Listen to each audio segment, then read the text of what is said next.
Señores, gracias por continuar esta mañana aquí en Enfoque Matinal. Como le decíamos, tenemos a Félix Damián Olivares, abogado. Es tan difícil a las calles, Félix Damián, nos decían que usted atravesó un tapón terrible. ¿Cómo está? Fue falsa la promesa de que hoy son tapones, mañana serán soluciones. No.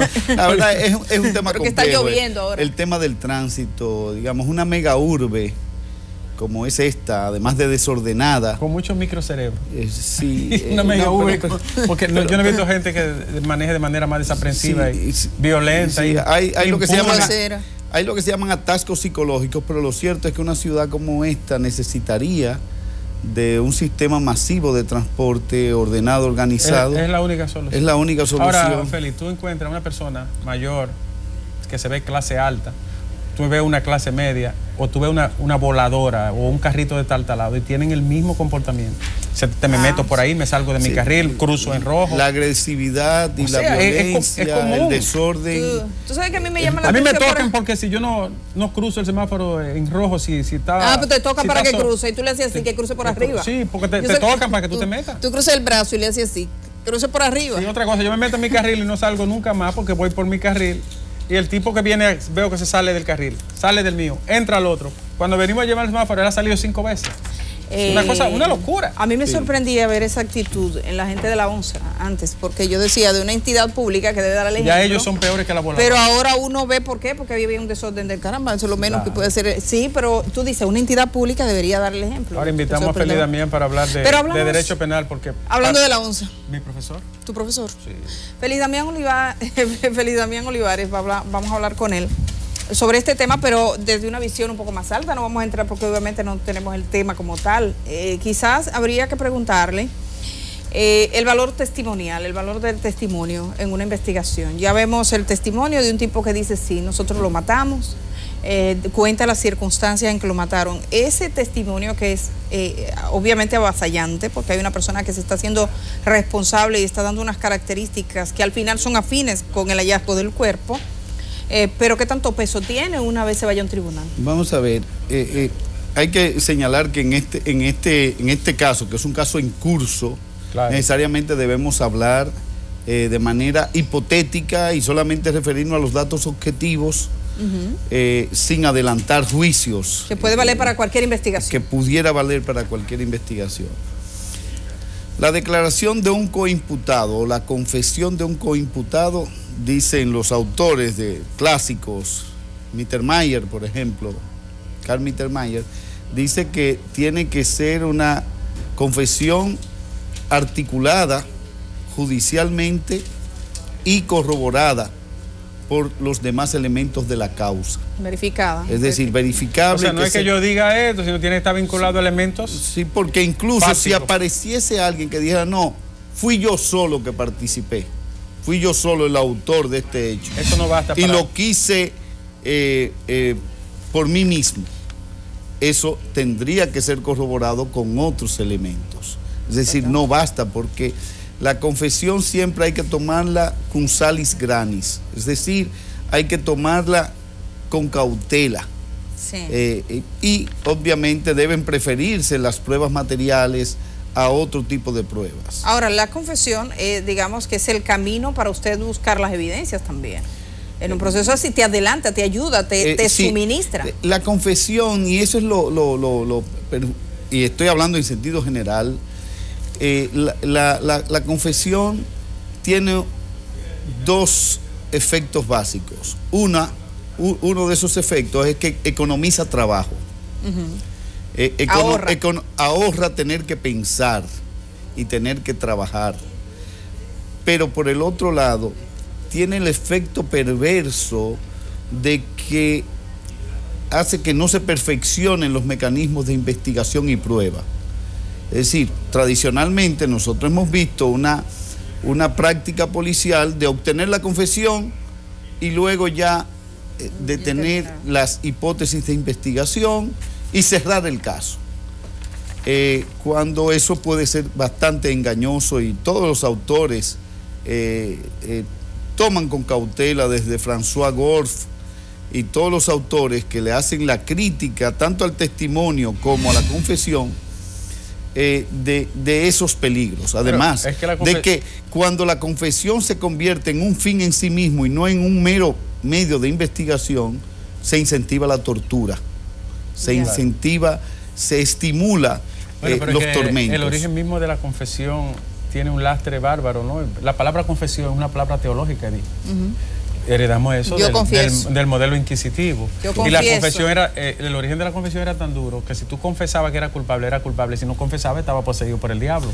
Y no confesaba. Si resistía a los tormentos, era porque tenías un pacto con el demonio. O sea, que como quiera. Y vaya usted a ver qué tormentos. Y era confesión bajo tormentos. Claro, por eso la confesión evoluciona en el tiempo. Ahora, como dice Edith, y Félix lo maneja mucho mejor que nosotros, vinculada a elementos fácticos y al relato del caso, o a los relatos. Si está circunstanciada. Si está circunstanciada y está, entonces sí puede adquirir un nuevo cariz. Hablemos de esa capacidad. La gente suele decir aquí en los barrios, dice, cuando la policía quiere, cuando la policía dominicana quiere, da con los hechos. O sea, que hay casos que quedan impunes, pero y a pesar de todo el descrédito que se puede asumir cuando le preguntan a la gente si cree en la policía o si confía, pero existe una creencia generalizada de que cuando la policía dominicana se pone para un tema, da con los responsables. Sobre todo si hay policía involucrada. Sí, pero cuando uno ve un caso de esta naturaleza que pareciera ser hasta chapucero, si se quiere. Sí, fue un crimen chapucero. Ajá. Yo quisiera una visión suya en ese sentido. O, claro, la prontitud con la que se investiga y se determina el caso, pero usted es un hombre que además de manejar en términos jurídicos y todo lo que tiene que ver los procesos, también ha trabajado en el área institucional, desde el punto de vista institucional. El nivel de confianza que puede tener el que comete un hecho delictivo para no cuidar espaldas, o sea, es un hecho así como grosero. Dice, hay una expresión popular que dice que el que va a fracasar no calcula. Y lo dice, yo entiendo, aquí pudiera decirse, crímenes sofisticados o de otra naturaleza requerirían, digamos, mayores recaudos al momento de investigar. Pero los hechos de sangre por sí mismo, pareciera que en este caso se quería mandar un mensaje. No fue del todo puramente oculto, ¿no? Es decir, no fue del todo oculto, es decir, se hizo a plena luz del día, en un lugar, digamos... demasiado público. Demasiado público, es decir, que las variables que pudieron haber frustrado la acción criminal era muy alta. Y además, digamos... la simbología, si se quiere, en la muerte, la hazaña, pudiera ser que mandarse un mensaje. Así como, por ejemplo, nosotros vemos en las películas de la Cosa Nostra, del crimen organizado, que el señor Mario Puzo en El Padrino, revela una de las formas de, digamos, de mensajes semióticos del crimen organizado, que a una persona le mandan un pescado envuelto en periódico. ¿Qué implica? Implica que ese fulano que aparece en el periódico, porque era la noticia, ya descansa con los peces. Está con los peces. Está en el agua. Está en el agua, está en New Jersey. Ese lenguaje. Está en el bosque, está en uno en la costa de New Jersey, que era el lenguaje, ya fulano está con los peces. Entonces... el blog y la cadena tienen una semiótica. Para mí, en su momento tenía ese, aun cuando se desconocía, digamos, las informaciones o no habían sido revelados ciertos datos de la investigación. Aquí, digamos, en un caso en donde se habla de que hay autores, y por lo menos ya se tiene identificado autores materiales, y hay partícipes de alguna manera que en la periferia hoy habrían ayudado a ubicar, a relacionar, que sin su participación dificultaba la realización de ese. Correcto, los cómplices refuerzan de alguna manera la acción. El contexto de eso. Y dentro de los autores hay autores mediatos y hay autores directos. Pero nosotros no ¿Cuál es la tenemos, diferencia? pero nuestro código no lo tenemos. Sería bueno lo de la lo que diferencia. pasa, no, lo tenemos, pero lo tenemos como cómplice. Como cómplice. Es decir, que es un defecto que ha sido corregido en el nuevo Código Penal, que está pendiente En el anteproyecto, de aprobación, que ha sido aprobado en un par de oportunidades, pero que luego ha sido observado y ha quedado en Alvis, ha quedado Sí, en un limbo. en un limbo. ¿Por qué? Porque se establece que quien determina un hecho, quien lo quiere como propio, es decir, la primera pregunta que un investigador se plantea frente a un crimen es ¿a quién beneficia el delito? Claro. ¿Quién se beneficia con el hecho?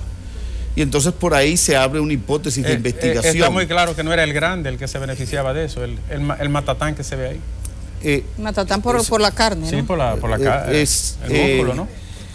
Eso es llamativo, Claro. Es la primera línea de investigación, y luego, de ahí en más, quien quiere el hecho como suyo, quien lo determina, en nuestro código penal está tratado como un cómplice, el que por dádivas, promesas, Sí. etcétera. El que a sabiendas de que puede facilitar. Facilita, y entonces está también el cómplice por ocultación, pero el que determina a otro a actuar, que en realidad es un autor mediato, Sí. en nuestro... Porque su participación es tan importante que si tú excluyes un acto de él, no se realiza el hecho. Claro. Si porque- esa muchacha nos llama, ahí hay una desconexión. Sí, ¿Tú pero entiendes? ellos dejaron mucho. Entonces... Por ¿qué eso decimos que es un crimen chapucero también. Una pregunta. Habrá que ver, o sea, quiero decir, y es bueno que los crímenes sean Claro, chapuceros, para que nadie dejen- quiere que los crímenes sean Claro, perfectos. Claro, para que dejen huella. La pregunta técnicamente, Félix, tú que manejas también este asunto procesalmente, ¿cómo tú evalúas esa parte preliminar de El informe de la hasta rueda de dónde ha prensa. llegado, y rueda de prensa incluido? Yo creo que apresurar el criterio de que unas personas decidieron, que la decisión partió de unas personas sin mayores elementos, o solo sobre la base de una confesión parcial de uno de los coautores materiales, yo creo que es aventurado. Y ahí, digamos, ese es un protocolo policial. La policía, como es un aparato de poder, aunque no se le haya dado instrucciones, es decir, aunque no hayan recibido instrucciones desde Palacio, Ellos tienen un lenguaje muy interpretativo. ellos tienen, digamos, unas prácticas, digamos, de sectores vedados, Para esquivar el de problema. espacios grises, de espacios oscuros. Perdóneme, pero la diferencia es que aquí no es la policía la que da el informe, es la fiscal de la provincia de Santo Domingo. ¿O es que usted está Sí. diciendo que el informe es policial? El informe para mí es totalmente policial. De hecho, la distinguida, queridísima, y cuando digo queridísima, lo digo sin ningún tipo de ambigüedades, magistrada Olga Dinaya Verías, se veía tal como hemos señalado y hemos hablado, no se veía familiarizada con el texto, es decir, ese texto no se elaboró a partir de su voluntad, sino que ella concurrió a esa puesta en escena, pero para mí no me cabe dudas que el lenguaje es un lenguaje policial, es un lenguaje de esa estructura. Mire, cuando usted ve un interrogatorio, usted veía los interrogatorios policiales, decía, ciertamente, señor, el día de la fecha me encontraba con la persona. Siendo las 22 horas. Sí, Usted sabe que eso la gente no habla así. El lenguaje alambicado trujillesco, ¿no? Sí, es un lenguaje formulario, de formulario policial. Entonces, hay que... Todavía no lo ha superado la exculpar. policía, ni siquiera con las nuevas modalidades. Quiero preguntarle, cuando la magistrada, decía eso, usted se refiere a esos puntos que fueron lo que a uno le llamó la atención, el cierre en cierto modo de que estas dos personas tomaron la decisión. Eso podría ser al final, pero si preliminarmente al decirlo parece que lo asume. O sea, lo que tendría que decirse, no, a nivel preliminar tenemos estos datos objetivos. Gruesamente. Porque ciertamente, sí, a partir de la lectura de interrogatorios que ya han salido publicados, lo cual es No sé por qué, en una fase que es secreta. En una fase que se supone que debe ser solamente disponible para las partes. No secreta, pero hecha a discreción, más bien. Sí, aquí existe, es aquí reservado. existe lo que existe en Europa del sumario secreto. Aquí existe eso, algo parecido. No es secreto en términos absolutos. En términos clandestinos. No es secreta, pero sí es solamente para las partes. Es decir, ¿por qué? Porque el abogado de la persona interrogada participa. Pero después que están las partes ahí, ya eso es público. Porque, como dice Mario Puzo, un secreto entre tres está seguro si dos de ellos están muertos. Eso lo decía, eso lo decía Marcelo. Sí. Uno de los... El mafioso de Luisiana. Sí, un secreto Marcelo, entre tres. Un secreto entre después tres. que está entre las partes, se sabe que corren mucho riesgo, pero todavía eso no se ha compartido porque no está en las medidas de coerción. Solamente secreto si dos de los que... De los tres. De los que lo saben están muertos. Dos de los tres. Dos de los tres. Dos de los tres. Pero, por eso las familias resolvían.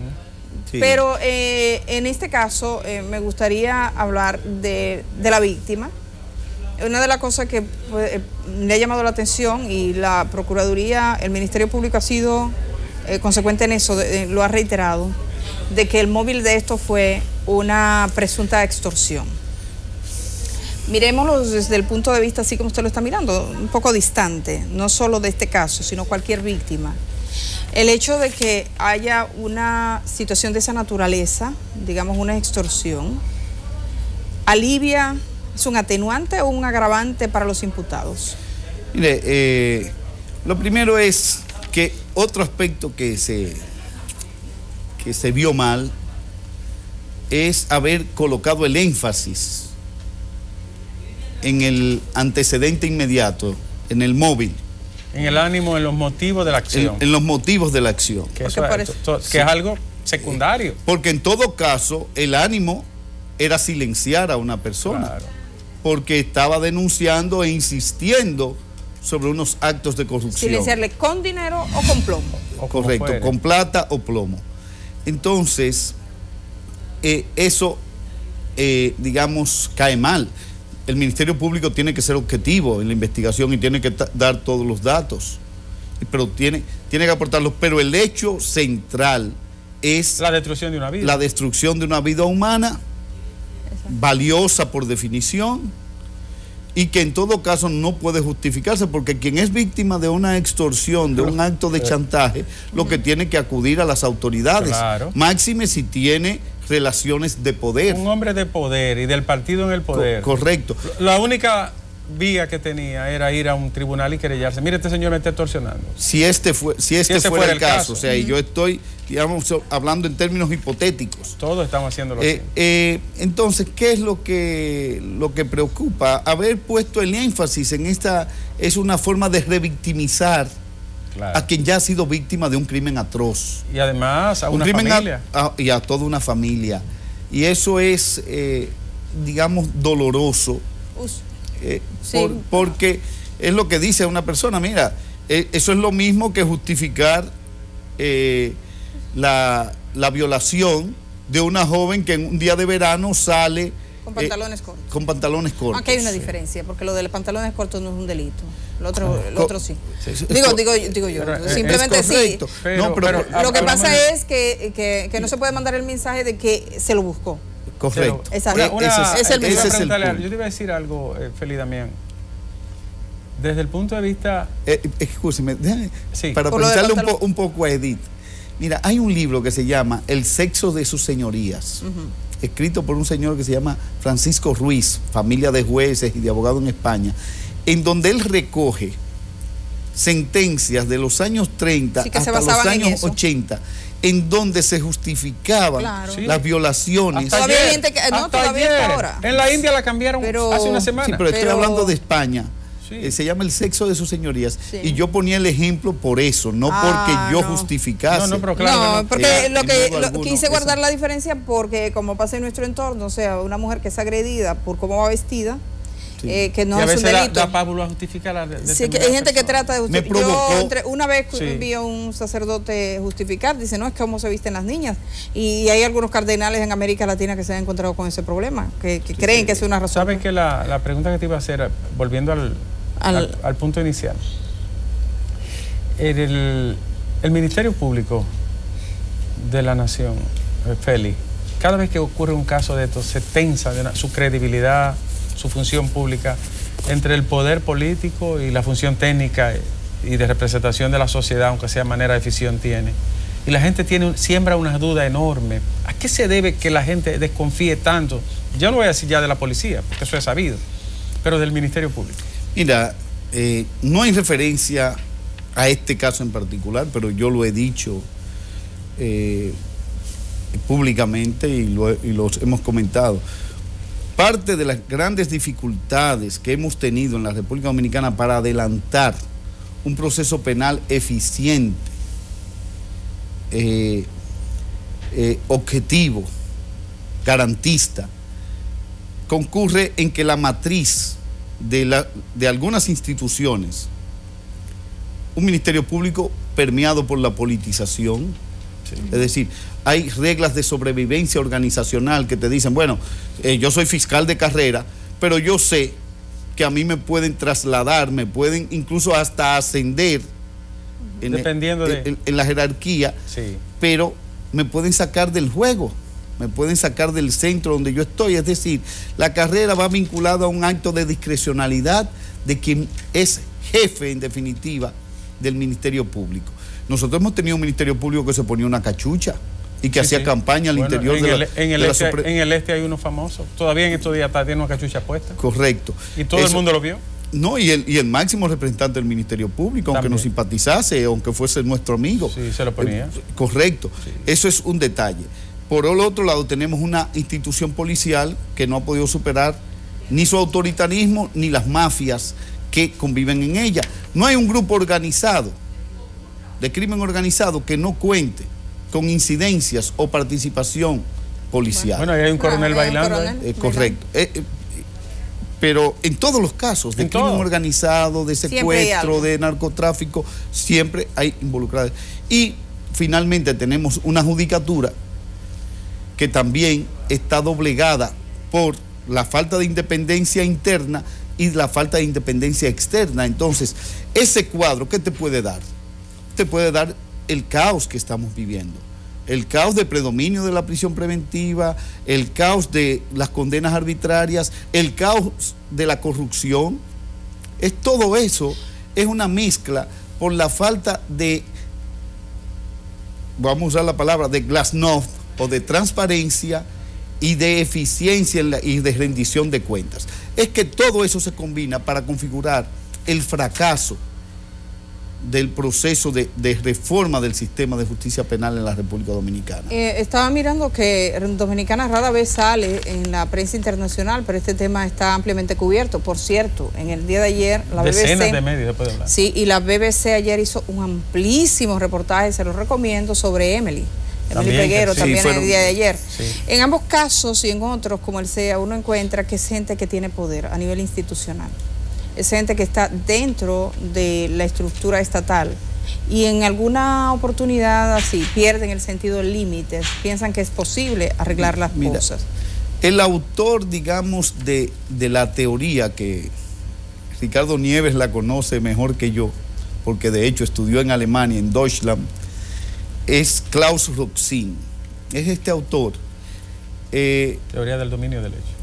Y él elaboró a principios de los años 60, la teoría del dominio del hecho, es decir, quien tiene el dominio del curso causal de la acción, el que puede interrumpirla, el que la determina, el que la puede concluir. Y eso no presenta problemas cuando hay un único autor, pero cuando hay pluralidad de autores y partícipes, entonces hay... Crimen organizado, por ejemplo. Correcto, entonces ya ahí entra en juego también lo que se llama la autoría mediata mediante el uso de aparatos de poder. Es decir, hay instituciones tradicionalmente en donde el jefe no necesita dar una orden específica y precisa, se sabe con pero la mirada. Sin embargo la da. Ajá. Fulano no me deja trabajar, sí, me tiene la vida, resuélveme eso, resuélveme ese problema. No me deja si hay quieto. un tipo de método de solución. Digamos, y eso viene a cuento del caso de los incontrolables de Balaguer. Es como si dijese, perdóname, si dijese, no quiero que nadie vaya a tomar ninguna acción en contra de ese sujeto porque me puede pegar a mí. ahí lo limita también y lo detiene. Correcto. Por eso dominio de la acción es que con tu acción o con no accionar, tú estás empujando a que la cosa... Y sobre todo cuando tú tienes aparatos de poder y tienes sicarios a Y tu sobre todo alrededor. a quién escoges El como mismo compañía. Rosín habla de qué es el deseo y la voluntad. El deseo es un querer que la cosa ocurra, pero la voluntad es hacer para que ocurra. El querer. Es un querer positivo. Es un querer activo. positivo. Es un activo. Sí. Correcto, es un Entonces, querer. tú puedes un querer activo aunque no lo manifieste. Correcto. Entonces, Por eso no hay manera que yo veo de que quieran sacar a gente Entonces, que aparentemente en principio no estaba. El dominio del hecho a través de uso de aparatos de poder Que es una de las es la características. figura que se utiliza para establecer la autoría mediata. ¿Y qué es Lo la que autoría se- mediata? Es lo que se llama autoría intelectual. El que quiere no crimen, el que mata, el hombre de detrás. el que está atrás. El que está detrás del exceso. Mira, contrátate un sicario, búscate a fulano, resuélveme esto. O buscar incluso a un tercero, para que ese tercero busque a uno, como el caso de Bonao, de Talía. Ajá, pero... Contrataron 3 sicarios en fila. Y lo han- O el caso de las 2 jóvenes que mataron, una por accidente. Sí, esas otra. Era una cadena de 3 Correcto. sicarios contratando a otros. Y ellos pensaban que así no les llegaba. Pero ustedes quieren, bueno, Y en el estamos caso hablando suyo, en el plano En el meramente plano teórico. puramente porque- teórico. pero siguiendo en ese plano. No sobre el caso específico. No, para nada que ver. Siguiendo en ese plano, desde el punto de vista de la criminología, o sea, pensando en el tipo criminal, esa persona que cometió un crimen que es aleivoso, que es un crimen ofensivo, el crimen de Emily, hemos salido de varios. El Partido de la del- Liberación Dominicana el lo cri- definió como horrendo. Ajá, Y el espantoso. crimen de, exacto, que de espanto, el crimen de bestias que decía la doctora Ortiz Bosch que comete esta gente. Para que alguien, y ustedes que han estudiado la personalidad del criminal, o sea, el tipo criminal, el que comete un acto de esta naturaleza, uno debe suponer que no sería su primera vez, que debió dar señales, que estaba dentro de una institución, pero que puede llegar el momento en que todo el mundo te diga, oh, qué sorprendido está y de fulano no lo esperaba. ¿Cómo Ya es decir? una visión criminológica, como dice él. Es básicamente eso de psicología criminal. Eso tendría que el doctor Ángeles, que es psiquiatra, Guerrero Heredia. Pero nadie sin antecedentes. Tendría que tener un estudio clínico previo. Bueno, las neurociencias están derrumbando tanto mito. Pero que la gente no se levanta un día y dice, déjame ir a matar a uno. No, pues, para resolverle un problema a mi jefe. por eso siempre el término voluntad. Tiene que ver la algo. voluntad humana, la intención en derecho va a tener un peso demasiado grande. Eso es así. Porque tú puedes decir, no, yo no me atrevo a eso.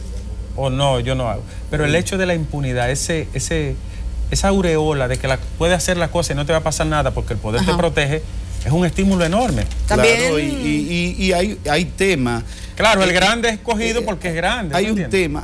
tema que es algo que debe preocupar al país en sentido general, y es que aquí existen ciertos feudos que por la forma de hacer política, es decir, se reparten ciertas dependencias estatales como ¿Cómo? si fueran feudos. Como si fuera un punto de drogas. Sí. Yo diría como si fuera un punto. Es la fiereza con que lo defiende es como si fuera un ¿Qué punto. analogía se dice? Sí, como si fuera un punto, porque usted no puede decir que espacios de autonomía en donde cada quien es independiente, que Bueno, hace... alguien no ya, hace eso por debo- 75,000 pesos, Mira, que era debo lo que decirte cobraban que esto. esto que tú acabas de decir es una teoría que asume la Universidad de Massachusetts, elaborada por una dominicana, Lilian Bovea, y se llama estadotropismo. Allí donde el Estado se aleja, se hace loco, se ausenta, o de manera premeditada cede esos espacios, lo llena alguien, y casi siempre son las sociedades criminales, y eso es estadotropismo. Eso significa De que baja, media y alta intensidad. Sí, Lilian. En México, por ejemplo, hay 7 estados que lo gobiernan los carteles, lo sabe el mundo entero. aquí entonces instituciones públicas gobernadas por mafias, por feudos. por feudos. Por Feudos feudos. mafiosos. Feudos, esquemas de mafias y de privilegios. Sí, lo tuvimos Nosotros en- tenemos una sociedad de privilegios, digamos, clasista, en donde hay una oligarquía que lo tiene todo, y por el otro lado tenemos una gran parte de la población que vive a orilla de barrancos y a orilla de ríos. Estamos por eso terminando. tienen que ser evacuados ante Y cualquier... le hacen la casa otra vez ahí. Pero tenemos que terminar, pero OISOE, el CEA, la ONSA, ¿es posible que eso crezca sin que le toque al gobierno algo? Es que yo creo que todo le toca al gobierno, porque cuando el gobierno fracasa en prevenir un crimen, y un crimen de esta naturaleza, cuando fracasa en el control de las armas, porque hay una proliferación de armas, la respuesta no puede ser simplemente el ciutrán y la visibilidad militar y policial. Eso puede solucionarte de manera simbólica e ilusoria, momentáneamente episódica, una situación. Pero como ausencia de política de seguridad, el fracaso es total del gobierno. Y luego de control de sus instituciones. Llegamos al final. Llegamos al final. Te vamos a invitar un día de esto para hablar de Odebrecht. Correcto. Por cierto, que alguien me hacía notar esta mañana que los de Odebrecht nunca lo esposaron, que el señor Rivas anda esposado, que parece ser que él... No creo que se vaya a escapar, no, pero está esposado. No, pero es como normativo. Alguien se preguntaba por qué. Las medidas de sujeción, en este caso hay víctimas directas que pudieran, entonces bueno. Es todo un tema, yo creo que... Es una salvaguarda para él. Es una salvaguarda. Vamos a ir a la pausa, gracias. Gracias, siempre, encantado. Bueno, solo para que la gente sepa que existen límites. Mira, hay gente que sabe que el Código Procesal Penal tiene valor ahora, que están cayendo agentes de poder. Ajá, nos fuimos. Regresamos de una vez con deportes.